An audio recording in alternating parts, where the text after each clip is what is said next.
Thưa quý vị các bạn, nếu có dịp về những vùng nông thôn, chúng ta dễ dàng bắt gặp những dàn thiên lý thơ mộng như là thi sĩ Hà Mặc Tử đã miêu tả trong bài thơ Mùa Xuân Chính. Trong làng nắng ửng khói mơ tan, đôi mái nhà tranh lắm tấm vàng, sột soạt gió treo tảo biết, trên dàn thiên lý bóng xuân sang. Dân, đặc biệt là hoa thiên lý còn được dùng làm nguyên liệu để chế biến món ăn nữa. Chào chị Di Ti. Chào Quốc Thái, chào khán giả của chương trình Sức Sống Mới. Hôm nay chúng ta sẽ bắt đầu với món ăn tên là gì hả chị? Hôm nay mình làm một cái món là hoa thiên lý tẩm bột chiên giòn đó Thái. Nghe rất là quen phải không? Hoa thiên lý tẩm bột chiên giòn. Đúng rồi. Và nguyên liệu chính hôm nay là cái gì hả chị? Nguyên liệu thì gồm có là hoa thiên lý. Hoa thiên lý thì mình sẽ mua cái hoa nó tươi, cái màu nó sáng vậy thì hoa nó sẽ ngọt. 50g bột chiên giòn, 50g bột chiên xù. Thường thì hoa thiên lý chiên giòn thì người ta ăn với lại tương ớt. Nhưng mà hôm nay thì Tiên sẽ giới thiệu một cái loại sốt cocktail cũng được ăn với lại hoa thiên lý này, tạo cái hương vị ngon lạ cho món ăn. Khi mà hoa thiên lý mua về thì mình sẽ lặt ra những cái từng cái chùm nhỏ nhỏ như vậy. Cái cọng già thì mình bỏ đi, bông nó bị ốm dập thì mình cũng bỏ đi. Sau đó mình rửa sạch và để ráo. Vậy bây giờ chúng ta sẽ bắt đầu. Trước hết thì chúng ta sẽ pha bột chiên giòn. Chúng ta thêm một ít hạt nêm từ thịt để tạo cho cái món ăn nó thêm đậm đà. Bây giờ mình chế nước vô. Mà Thái nhớ là mình pha từ từ thôi, để cái độ sệt của cái bột này nó không có đặc quá mà nó cũng không lỏng quá. Nếu mà nó lỏng quá thì khi mình nhúng thì nó trôi tuột Còn nếu mà nó đặc quá thì nó bệt thành từng khối như vậy thì nó không thấy rõ những cái bông hoa. Còn ngoài ra thì cái bột chiên xù thì mình sẽ cà cho nó mịn.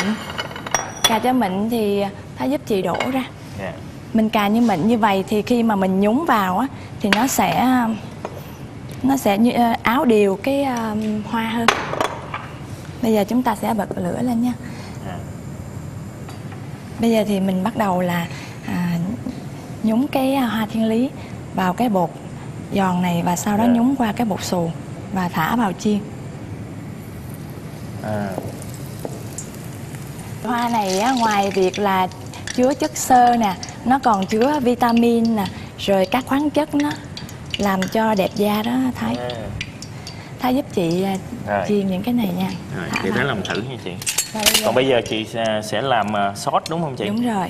Để làm sốt thì chúng ta có là 2 muỗng mayonnaise, 1 muỗng súp tương cà,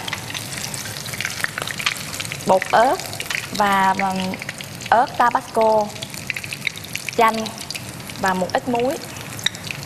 Thì trước hết thì chúng ta cho cái mayonnaise vào chén và chúng ta cho tương cà vào, cho bột ớt vào. Thái thì cũng không rành về bếp núc cho lắm, nhưng mà thấy món ăn này đơn giản đó, sẽ cố gắng thực hiện để tập để có thể cuối tuần đãi bạn bè. Đúng rồi, nếu mà Thái còn làm thêm món sốt này thì sẽ gây ngạc nhiên cho mọi người đó. Chúng ta sẽ quậy đều lên. Ngoài ra thì mình có thể nêm một ít muối để cho tạo thêm cho cái vị đậm đà cho cái món sốt đó thôi. Bây giờ thì sẽ ra dĩa.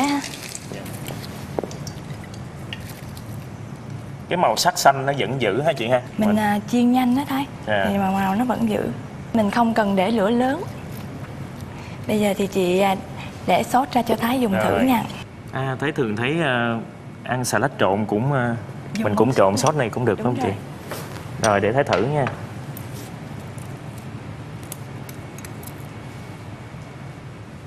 Biết như thế nào.